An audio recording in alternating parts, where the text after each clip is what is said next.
ಇನ್ನು ಅಕ್ಟೋಬರ್ನಲ್ಲಿ ಬಿಹಾರದ ವಿಧಾನಸಭಾ ಚುನಾವಣೆ ಬರುತ್ತೆ. ಹಾಗಾಗಿ ಈ ಚುನಾವಣೆಗೆ ಈಗಲೇ ಸಾಕಷ್ಟು ಕಸರತ್ತನ್ನ ಮಾಡ್ಕೊಳ್ಳೋದಕ್ಕೆ ರೆಡಿ ಆಗಿಬಿಟ್ಟಿದ್ದಾರೆ.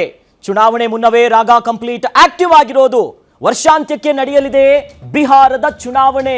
ಅದಕ್ಕೂ ಮುನ್ನವೇ ಪಾದಯಾತ್ರೆಯ ಮೂಲಕ ಚುನಾವಣೆಯ ಅಖಾಡಕ್ಕೆ ಕಂಪ್ಲೀಟ್ ರೆಡಿ ಆಗಿಬಿಟ್ಟಿದ್ದಾರೆ ರಾಹುಲ್ ಗಾಂಧಿ ಅವರು.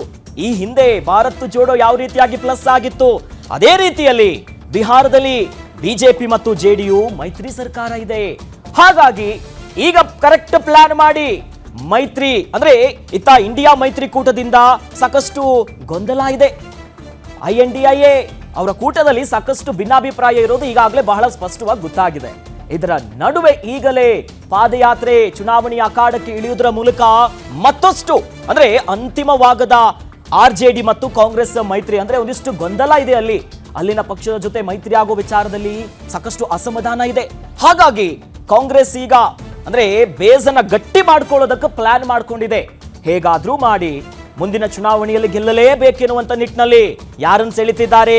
ಬಿಹಾರದಲ್ಲಿರುವಂತದ್ದು ನಿರುದ್ಯೋಗದ ಸಮಸ್ಯೆ. ಅದನ್ನೀಗ ಅಸ್ತ್ರ ಮಾಡ್ಕೋಬೇಕು. ಅಸ್ತ್ರ ಮಾಡ್ಕೋಬೇಕಂದ್ರೆ ಏನ್ ಮಾಡಬೇಕು? ಯುವಕರನ್ನ ಗುರಿಯಾಗಿಸಿಕೊಂಡು ಪಾದಯಾತ್ರೆಗೂ ಮುಂದಾಗ್ತಿದ್ದಾರೆ.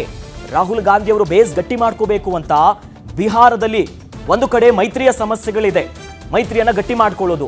ಅದರ ನಡುವೆ ಮತದಾರರನ್ನ ಸೆಳಿಬೇಕು ಅಂತಂದ್ರೆ ಕಾರ್ಯಕರ್ತರಲ್ಲಿ ಒಂದು ಉತ್ಸಾಹ ತುಂಬಬೇಕು ಫುಲ್ಲು. ಹಾಗಾಗಿ ಆ ಉತ್ಸಾಹವನ್ನ ತುಂಬುವುದರ ಮೂಲಕವಾಗಿ ಜೊತೆಯಲ್ಲಿ ಅಲ್ಲಿ ಯಾರನ್ನು ಸೆಳಿಬೇಕು? ಯುವ ಮತದಾರರನ್ನ.